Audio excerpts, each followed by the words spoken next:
It is finally in the year 2021 that we can have a comprehensible account of Aristotle's life and his connections to the various political powers and educational institutions that were around him, to his journeys back and forth to Athens, and his relationship with the local Athenians. Partly because of recent discoveries, and partly because of a very long tradition that has found its culmination now in this book, where the author, Rashed Marwan, tries to condense an incredibly intricate, incredibly dense analysis of basically everything that has gone before this book. All the scholarship in all the different constellations of biographies about Aristotle throughout the ages, from antiquity on.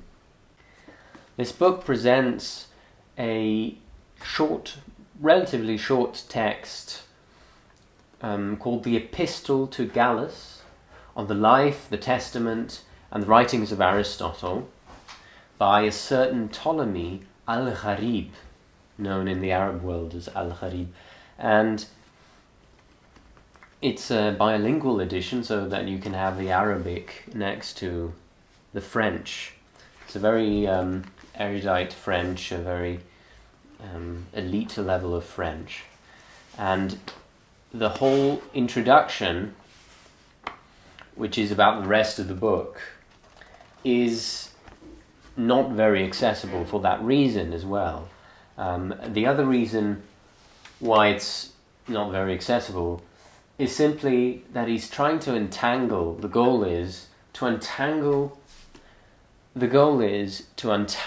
the net of modern discovery, medieval transmission, by the bio-bibliographers, and the ancient bibliographical detail reserved in texts such as this one, and Diogenes Laertius, for example. Within the biographical tradition, there is a pro-Platonist, Neoplatonist, pro-Plato side and a pro-Aristotle side. Ptolemy clearly writes as a pro-Aristotle biographer within the peripatetic tradition. It is also the only text we have from the peripatetic tradition. The Neoplatonist tradition is preserved in Syriac, in Arabic, and earlier as well. And the pro-Aristotle side of it emphasizes Aristotle's independence from Plato, while also giving him an importance within Plato's academy, and to some extent downplaying the connections he had to Macedon or Alexander the Great. A difficulty with Aristotle's biography is that there is a battle of intentions of biographers, and the appearance of anecdotal material that cannot possibly have been known at the time, or that could only be invented later on.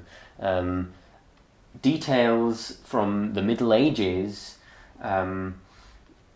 that basically treat Aristotle the same way that Middle Age biographers treat Muhammad or Jesus, inventing biographical details or writing about stuff they did when they were all by themselves, which is self-evidently not supposed to be a historical account, a factual account, because nobody was by definition present to write it down.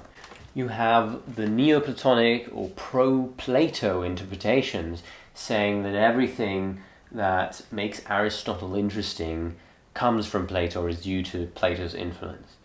And you have, for example, on the other side, someone like Epicurus saying that Aristotle is a bad philosopher because he didn't get independence as quick enough, and he was basically still a noob until 40 years old. So here you have a constellation of the ancient biographical material that we have. Also the ancient medieval material. Marwan Rashed has to deal with those as well as the modern limitations and biases that crept in through modern scholarship about those Arabic texts as well as the Latin and the Greek text that we still have. And he discusses that throughout about 100 pages in the introduction to this critical edition that goes through both the biography, the testament, and the writings, a list of writings, which is a bit more complete than other lists that we currently have.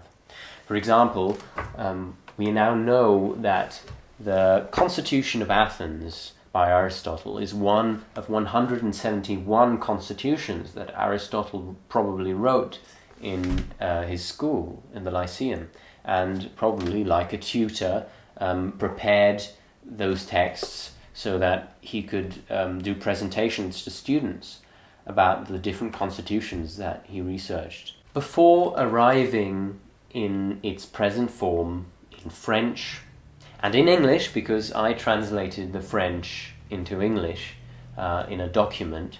If you want to get that, you can email me.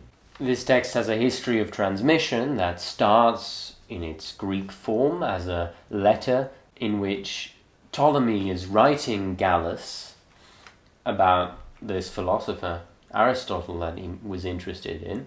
And it was about around the 6th century where there was a wave of translations in late antiquity of texts that were preserved in Byzantine in the Eastern Roman Empire and were translated into Syriac and from Syriac into Arabic. The principal manuscript that we have is the Com manuscript, abbreviated as a Q manuscript, and it was transcribed by the Iranian Sunni philosopher, theologian, jurist, poet Al-Dawani in 1473, a descendant, along with the other traditions, from a single source. In fact, it was only translated once into Syriac, it is assumed, and from Syriac once into Arabic, and later used by biobibliographers and others, who created new biographies of Aristotle, and who transcribed the manuscript, as this Sunni philosopher did back in the Renaissance. There exists only one other manuscript that we know of. With this new manuscript, it was easier to reconstruct the original text of Gallus, even though we have to directly base that text on the Arabic translation.